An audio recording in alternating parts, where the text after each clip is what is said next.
आइए बिना किसी देरी के जो है हम आपका स्वागत कर लेते हैं हमारे यूट्यूब चैनल श्लोका क्लासेज पर। मैं आलोक पांडे और आपकी क्लास स्टार्ट करता हूँ पहले क्वेश्चन से। दक्षिण भारत की सबसे ऊंची चोटी है। सबसे पहला क्वेश्चन क्या है? दक्षिण भारत की सबसे ऊंची चोटी है। इसमें सबसे पहला ऑप्शन है अनाईमुदी, दोदा बेट्टा, अमरकंटक, महेंद्रगिरी। जैसा हम अब तक करते आए हैं, लगभग कोशिश करेंगे कि हर ऑप्शन को हम लोग जो है चेक करें और उसके बारे में कुछ जानते रहें। तो अनाईमुदी जो है ये दक्षिण भारत की सबसे ऊंची चोटी है, ठीक है ना। तो सबसे पहले इस क्वेश्चन का आंसर देते हैं, वो क्या है? अनाईमुदी। और फिर जानना चाहते हैं कि अनाईमुदी है कहाँ। अनाईमुदी जो पश्चिमी घाट है, पश्चिमी घाट की ये सबसे ऊंची चोटी भी है, ठीक है ना। पश्चिमी घाट की क्या है? ये सबसे ऊंची चोटी है और अन्नामलाई पहाड़ियों पर है। किस पे है ये? अन्नामलाई पहाड़ियों पर। अन्नामलाई पहाड़ी पर है। अन्नामलाई पहाड़ी पर है और पश्चिमी घाट का हिस्सा है। केरल के ये इडुक्की जिले में है। फिर आगे देखते हैं हम लोग जो है दोडा बेट्टा के बारे में देखते हैं। तो दोडा बेट्टा एग्जैक्टली जहाँ पे पश्चिमी घाट, कौन सा? पश्चिमी घाट और पूर्वी घाट, पूर्वी घाट दोनों मिलते हैं, जहाँ पे पश्चिमी घाट और पूर्वी घाट मिलते हैं वहाँ पे कौन सी पहाड़ी बनती है? वहाँ पे बनती है नीलगिरी। कौन सी बनती है? नीलगिरी पहाड़ी, जिसको ब्लू माउंटेन भी कहते हैं। इसी नीलगिरी पहाड़ी पर कौन है? दोडा बेट्टा है, ठीक है ना। ये अनाईमुदी से कुछ 30-40 मीटर क्या है, छोटी है हाइट में, ठीक है। अगला जो है वो है अमरकंटक। अमरकंटक जैसे ये पश्चिमी घाट और पूर्वी घाट के मिलन स्थल पर नीलगिरी पहाड़ियाँ हैं, वैसे ही विंध्यन और सतपुड़ा, विंध्यन और सतपुड़ा रेंज जो एक दूसरे के साथ जहाँ मिलती हैं वहाँ पे कौन सी पहाड़ियाँ बनती हैं? अमरकंटक पहाड़ियाँ बनती हैं। और ऐसे जहाँ पे दो पहाड़ियाँ मिलती हैं ऐसी जगहों को क्या कहा जाता है? गांठ कहा जाता है, ठीक है ना। तो पश्चिमी और पूर्वी घाट की जो गांठ बनती है जहाँ पे मिलते हैं वहाँ पे कौन सी पहाड़ी बनती है? नीलगिरी पहाड़ी बनती है। और उसकी सबसे ऊंची चोटी कौन हो जाती है? दोडा बेट्टा हो जाती है, ठीक है। और अमरकंटक कहाँ पे बनता है? जहाँ विंध्यन और सतपुड़ा आकर के मिलती हैं, ठीक है। आइए नेक्स्ट चलते हैं। नेक्स्ट क्वेश्चन जो है हमारा वो है नर्मदा एवं ताप्ती नदियों के मध्य स्थित है, ठीक है। नर्मदा एवं ताप्ती नदियों के मध्य स्थित है। क्या स्थित है? आइए देखते हैं। विंध्य पर्वत, सतपुड़ा पर्वत, राजमहल पहाड़ियाँ, अरावली पहाड़ियाँ। आइए देखते हैं। यहाँ पे कुछ चीज़ों का हम लोग जिक्र करेंगे कि रिफ्ट वैली का जिक्र करते हैं। पहली चीज़ तो चूँकि दो पर्वतों की जो बात आई है, नर्मदा और ताप्ती नदियों की बात आई है, तो नर्मदा नदी और ताप्ती नदी और एक और नदी है वो है दामोदर। नर्मदा, ताप्ती और दामोदर, ये ऐसी नदियाँ हैं जो कहाँ से होकर के बहती हैं? रिफ्ट वैली से होकर के बहती हैं। कैसे जाती हैं? रिफ्ट वैली से। रिफ्ट वैली कैसे होती है कि जब समानांतर भ्रंशन की वजह से क्या हो जाता है कि दो हिस्सों के बीच की जमीन या तो नीचे बैठ जाती है या फिर ऐसा हो जाए कि ब्लॉक पर्वत का निर्माण हो और ऊपर चली जाए हिस्सा, तो बीच का हिस्सा क्या रह जाए? नीचे रह जाए। तो जो ऐसे बीच में घाटी बनती है उसको क्या कहते हैं? उस वैली को क्या कहते हैं? रिफ्ट वैली कहते हैं। और ऐसी रिफ्ट वैली में कौन बहती है? नर्मदा नदी बहती है। नर्मदा। और कौन सी बहती है? तापी, या जिसको ताप्ती कहते हैं। और तीसरी कौन सी है? दामोदर बहती है, ठीक है ना। नर्मदा और तापी या ताप्ती नदी के मध्य में जो है वो कौन है? सतपुड़ा श्रेणी है। कौन सी श्रेणी है? सतपुड़ा श्रेणी है। यहाँ जहाँ की उत्तर की तरफ कौन बह रहा है? नर्मदा। दक्षिण की तरफ कौन बह रहा है? सतपुड़ा। सॉरी, दक्षिण की तरफ कौन बह रहा है? तो दक्षिण की तरफ बह रही है तापी नदी। और इनके बीच में कौन सी रेंज है? सतपुड़ा है, ठीक है ना। तो ये क्लियर हो गया। अगले क्वेश्चन पे चलिए हम लोग मूव करते हैं। अच्छा, यहाँ पे एक अरावली पर्वत का जिक्र भी आया। तो अरावली पहाड़ियों के बारे में कल हम लोगों ने जिक्र कर ही लिया था कि ये विश्व की सबसे प्राचीनतम पहाड़ियों में से एक है अरावली। प्री कैम्ब्रियन एरा में जो है ये इनका निर्माण हुआ था।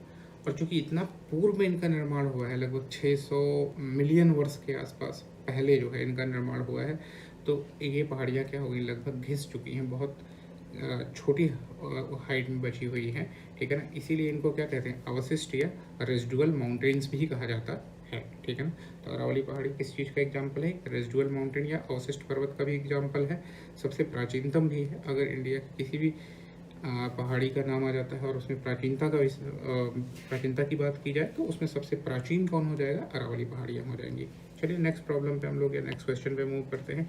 अगला क्वेश्चन है, उत्तर से शुरू कर दक्षिण की ओर नीचे की दी गई पहाड़ियों का सही अनुक्रम कौन सा है? अच्छा, जब भी आप पहाड़ियों का, चोटियों का या दर्रों का, इन सब का किसी का भी जिक्र पढ़ रहे हैं ना, तो उनको इस चीज़ पे ध्यान रखिएगा कि उनकी लोकेशन को मैप पे अच्छे से देखिए। दाएं से बाएं, ऊपर से नीचे या नीचे से ऊपर, या इसको दिशाओं के रूप में कहें तो पूर्व से पश्चिम या पश्चिम से पूर्व, उत्तर से दक्षिण या दक्षिण से उत्तर की दिशा में, इनका भी क्रम क्या करिएगा, थोड़ा ध्यान रखने की कोशिश करिएगा।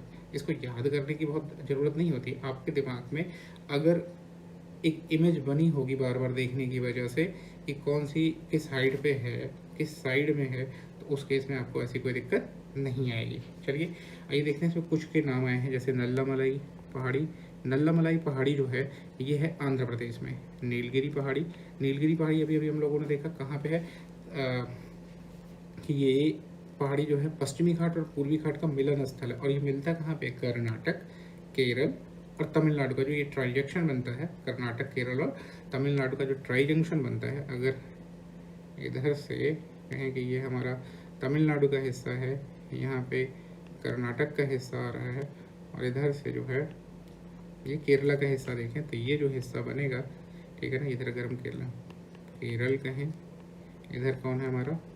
तमिलनाडु है, और इधर कौन है? कर्नाटक है। तो इनका जो ट्राई जंक्शन वाला हिस्सा बनता है, यहाँ पे कौन बनता है? नीलगिरी पहाड़ियाँ बनती हैं। ऊपर की साइड में से थोड़ा देखेंगे तो वहाँ पे जवादी पहाड़ियाँ तमिलनाडु में ही हैं। तमिलनाडु में कौन सी हैं? जवादी पहाड़ियाँ भी हैं। शिवराय इसके नीचे आ जाती है जवादी के। और इसमें जिक्र किसका किया गया है? अन्नामलाई पहाड़ियों का जिक्र किया गया है, जो कहाँ पे मिलेगी आपको? केरला में मिलेगी, ठीक है ना। नीलगिरी के नीचे की साइड में दक्षिण, नीलगिरी के दक्षिण में जो है कौन मिलेगी? कौन सा आपको? अन्नामलाई मिलेगी। यानी इसमें सबसे दक्षिण में कौन है? अन्नामलाई है। उसके ऊपर अगर चलेंगे तो नीलगिरी पहाड़ियाँ है, उसके ऊपर जाएंगे यानी उत्तर की साइड में तो जवादी और फिर नल्लामलाई। हमको उत्तर से शुरू करना है तो सबसे पहले नल्लामलाई, फिर जवादी, जवादी के बाद फिर कौन सी आ जाएगी? नीलगिरी, और नीलगिरी के बाद फिर अन्नामलाई। ऐसा ऑप्शन देखिए, तो ऐसा ऑप्शन है 3। इसके लिए मैंने मैप यहाँ पे रखा जरूर है, तो ये मैप में देखते हैं। मैप में अगर आप देखिए इस चीज़ में, तो यहाँ पे कौन है? देखिए जवादी पहाड़ियाँ हैं तमिलनाडु में, अन्नामलाई पहाड़ियाँ हैं, ये वाली जो है ये अन्नामलाई पहाड़ी है, और इसके ऊपर देखिए तो ये क्या है? नीलगिरी पहाड़ियाँ हैं, ठीक है। कार्डमम पहाड़ियाँ नीचे, इनका जिक्र यहाँ पे नहीं किया गया है, और नल्लामलाई का जिक्र किया गया है। नल्लामलाई पहाड़ी देखिए आंध्र प्रदेश में है। तो अगर इनका उत्तर से दक्षिण क्रम लगाएंगे तो नल्लामलाई, जवादी, फिर नीलगिरी, और उसके बाद फिर कौन सी आ जाएगी? अन्नामलाई पहाड़ियाँ आ जाएंगी। तो आइए हम लोग अपने क्वेश्चन पे फिर से वापस लौटते हैं। इस क्वेश्चन में थे, ये वाला क्वेश्चन हो चुका है, इसका ऑप्शन आपने देख लिया कौन सा? नल्लामलाई, जवादी, नीलगिरी, अन्नामलाई। आपको मैप को अच्छे से ध्यान से देखना है और इनके ऑर्डर को भी थोड़ा सा दिमाग में बना के रखना है कि कौन उत्तर से दक्षिण हो रहा है या पश्चिम से पूर्व या पूर्व से पश्चिम हो रहा है, ठीक है। चलते हैं अगले क्वेश्चन पे। अगला क्वेश्चन है हमारा, निम्नलिखित किस पहाड़ी पर पूर्वी घाट पश्चिमी घाट से मिलता है? पूर्वी घाट पश्चिमी घाट से मिलता है। अभी हम लोगों ने जो पहली प्रॉब्लम की है, पहली या दूसरी प्रॉब्लम जो भी थी, उसमें हम लोगों ने किस चीज़ के बारे में देखा था कि पूर्वी घाट और पश्चिमी घाट जहाँ पे मिलते हैं उस जगह का नाम क्या है? नीलगिरी। तो नीलगिरी में पूर्वी घाट और पश्चिमी घाट आकर के क्या होते हैं? मिलते हैं, उसको गांठ भी कहते हैं। और यहाँ की सबसे ऊंची चोटी कौन सी थी? याद है? डोडा बेट्टा। तो डोडा बेट्टा इसकी कौन सी? नीलगिरी की सबसे ऊंची चोटी भी है, ठीक है ना। आइए अगले क्वेश्चन पे चलते हैं। अगला क्वेश्चन है, निम्नलिखित में से कौन सा एक कर्नाटक, केरल एवं तमिलनाडु के मिलन स्थल पर स्थित है? इसका भी जिक्र हम लोगों ने एक्सप्लेनेशन देते समय उस समय किया था। कर्नाटक, केरल और तमिलनाडु के मिलन स्थल पर क्या हो रहा है? पूर्वी घाट पश्चिमी घाट से मिल रहा है। पूर्वी घाट पश्चिमी घाट से मिल रहा है। जहाँ मिलता है उसका नाम नीलगिरी है, ठीक है ना। तो ये नीलगिरी पहाड़ियाँ हो जाएंगी, तो नीलगिरी इसका आंसर हो जाएगा। नेक्स्ट क्वेश्चन पे आते हैं। कार्डमम पहाड़ियाँ जिन राज्यों की सीमाओं पर स्थित है वो है, अभी आपने मैप देखा था तो ध्यान दिया हो, कार्डमम पहाड़ी पश्चिमी घाट का सबसे आखिरी एंड था। यह भारत का जो मुख्य भूमि है, भारत की मुख्य भूमि है, भारत की मुख्य भूमि के सबसे निचले हिस्से पे कौन थी? कार्डमम पहाड़ियाँ थी, ठीक है ना। तो कार्डमम पहाड़ी अगर देखा जाए तो सबसे निचले हिस्से पे अगर हम जाएंगे तो वहाँ कौन से दो स्टेट मिलते हैं, ध्यान दीजिए। तो एक राइट साइड से देखेंगे तो कौन आता है, तमिलनाडु। लेफ्ट साइड से देखेंगे तो कौन आता है, केरला। तो ये कौन सा होगा, तमिलनाडु और केरला, ऑप्शन 3। आइए इसको फिलहाल हम लोग मैप पे देखते हैं। मैप पे देखिए, यहाँ पे है सबसे नीचे देखिएगा, सबसे नीचे कौन है, कार्डमम पहाड़ियाँ हैं। और ये कार्डमम पहाड़ियाँ ये किसका बॉर्डर बना रही हैं, ये बॉर्डर बना रही हैं तमिलनाडु और केरल का बॉर्डर भी बना रही हैं। तो ये किसके किसके बीच में है, तमिलनाडु और केरल के बीच में है, ठीक है ना। किसके किसके बीच में है, तमिलनाडु और केरल के बीच में है। आइए नेक्स्ट प्रॉब्लम पे हम लोग मूव करते हैं। प्रॉब्लम नंबर 8, क्वेश्चन नंबर 8 जो भी आप कहना चाहें, निम्नलिखित में कौन महाराष्ट्र में नहीं है, ठीक है ना। कुछ पहाड़ियों के नाम आपको दिए गए हैं और आपसे पूछा गया है कि इसमें से कौन सी पहाड़ी ऐसी है जो महाराष्ट्र में नहीं है। तो सबसे पहला नाम है बालाघाट श्रेणी, दूसरा है हरिश्चंद्र श्रेणी, फिर मांडव पहाड़ियाँ, सतमाला पहाड़ियाँ। देखिए इसको आपको याद तो ऐसे करना है कि आप जब बार बार मैप को देखोगे, रोजाना 5 मिनट दे करके दिन में ऐसे 2-3 बार आप 5-5 मिनट दो, आपको धीरे धीरे करके ये चीज़ें क्या हो जाएंगी, याद हो जाएंगी। और इनसे क्वेश्चन डायरेक्ट पुट होते हैं, सीधे सीधे सामने पुटअप किए जाते हैं, ठीक है ना। तो इसको बहुत ध्यान से इन चीज़ों को देखिएगा। और जब आप क्वेश्चंस को करेंगे ना, बार बार क्वेश्चंस को करेंगे तो आपको ये चीज़ें आसानी से याद हो जाती हैं। सबसे आसान तरीका क्वेश्चन से हो जाता है, आपको क्वेश्चन से याद होती है और आपको मैप को भी देखना है साथ ही साथ। देखिए यहाँ पे बालाघाट श्रेणी, हरिश्चंद्र श्रेणी और सतमाला श्रेणी ये कहाँ पे हैं, ये महाराष्ट्र में है तीन की तीनों। मांडव पहाड़ियाँ जो हैं, ये मांडव पहाड़ियाँ जो हैं ये हैं गुजरात के काठियावाड़ में है। ये मांडव पहाड़ियाँ कहाँ हैं, गुजरात के काठियावाड़ में है, ठीक है। तो यहाँ तक क्लियर हो। अच्छा इसको देखना हो तो मे भी हो सकता है मैप में अगर इसको दिखाया गया हो। देखिए यहाँ पे मैप में देखिए, यहाँ पे आप बालाघाट श्रेणी देख रहे हैं महाराष्ट्र में, फिर हरिश्चंद्र श्रृंखला देख रहे हैं, ठीक है ना। यहाँ सतमाला है, ऊपर अजंता। अजंता जो है ये सिर्फ और सिर्फ किस में ही है, ये महाराष्ट्र में ही सिमट जाती है, ठीक है ना। तो इन पहाड़ियों को भी आपको देखना है, दाएं से बाएं क्रम को भी देखना है, उत्तर से दक्षिण के क्रम को भी देखना है, इसको भी ध्यान रखिएगा। जितनी बार आप देखेंगे उतनी ही जल्दी आपको याद होंगी, ठीक है। नेक्स्ट प्रॉब्लम पे, नेक्स्ट क्वेश्चन पे मूव करते हैं। 8वां हो गया था, 9वां धूपगढ़ चोटी। देखिए ये क्वेश्चन बहुत बार आया हुआ है, ये अरावली वाला क्वेश्चन कि अरावली जो है सबसे प्राचीन जो है उसकी बात की जाती है तो वो भी आता है कि सबसे प्राचीन पर्वत श्रृंखला कौन सी है। बार बार अवशिष्ट पर्वत श्रृंखला की बात होती है तब अरावली का जिक्र आता है।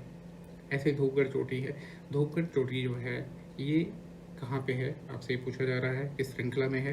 तो आपको बता दें धूपगढ़ चोटी जो है ये सतपुड़ा रेंज में है और सतपुड़ा रेंज की ये सबसे ऊंची चोटी है, ठीक है ना। सबसे ऊंची चोटी कौन सी है, धूपगढ़ हो जाती है, ठीक है। नेक्स्ट पे आते हैं हम लोग, कोडाईकनाल किस पहाड़ी में स्थित है। दक्षिण भारत का एक हिल स्टेशन है कोडाईकनाल, ठीक है ना। घूमने के लिए कभी कहीं जाइएगा और देखिएगा काफ़ी खूबसूरत है। तो कोडाईकनाल जो है ये है पालनी पहाड़ियों में, ठीक है ना। आपको ये याद रखना है, फैक्चुअल इन्फॉर्मेशन है। ऐसी कई इन्फॉर्मेशन आएंगी जिनको आपको क्या करना है, याद रखना है। तो कोडाईकनाल कहाँ पे स्थित है, पालनी पहाड़ियों में स्थित है, ठीक है। पालनी पहाड़ियाँ जो है ये तमिलनाडु में है और यहाँ पे कौन स्थित है, कोडाईकनाल स्थित है। एक और है, अगर मैं कंफ्यूज नहीं हूँ तो यारकाड जो है एक हिल स्टेशन है ये, और ये हिल स्टेशन जो है तमिलनाडु के शिवराय पहाड़ियों पे है। शिवराय पहाड़ियाँ कहाँ पे हैं, ये भी तमिलनाडु में है। और तमिलनाडु की शिवराय पहाड़ियों में कौन सा है, यारकाड स्टेशन भी है। कोडाईकनाल किस में है, क्वेश्चन कई बार पूछा जा चुका है कि पालनी पहाड़ियों में है। अगले क्वेश्चन पे चलते हैं। अगला क्वेश्चन क्या है, नंदा देवी शिखर स्थित है हिमाचल प्रदेश में, उत्तराखंड में, उत्तर प्रदेश में, सिक्किम में।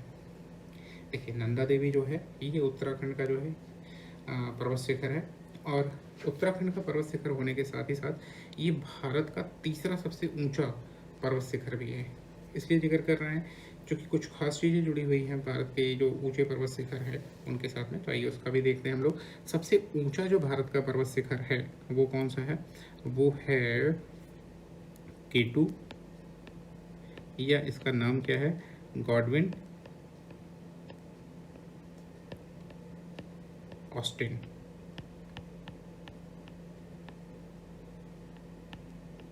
गॉडविन ऑस्टिन, K2 या गॉडविन ऑस्टिन जो है ये हमारा सबसे ऊंचा पर्वत शिखर है। दुर्भाग्यवश ये इस समय पाक ऑक्युपाइड कश्मीर यानी पाक अधिकृत कश्मीर के हिस्से में है, लेकिन इसको हम अपना हिस्सा ही कहते हैं, हमारा ही हिस्सा है, भले ही उस पर अभी पाकिस्तान का अधिकार है। तो अगर हम बात करेंगे कि सबसे ऊंची चोटी इंडिया की कौन सी है, ऑप्शन में अगर K2 है या गॉडविन ऑस्टिन है तो उसको ही हम हमेशा प्रेफर करेंगे। ठीक है, दूसरे नंबर पे जो इंडिया की चोटी है वो है कंचनजंगा।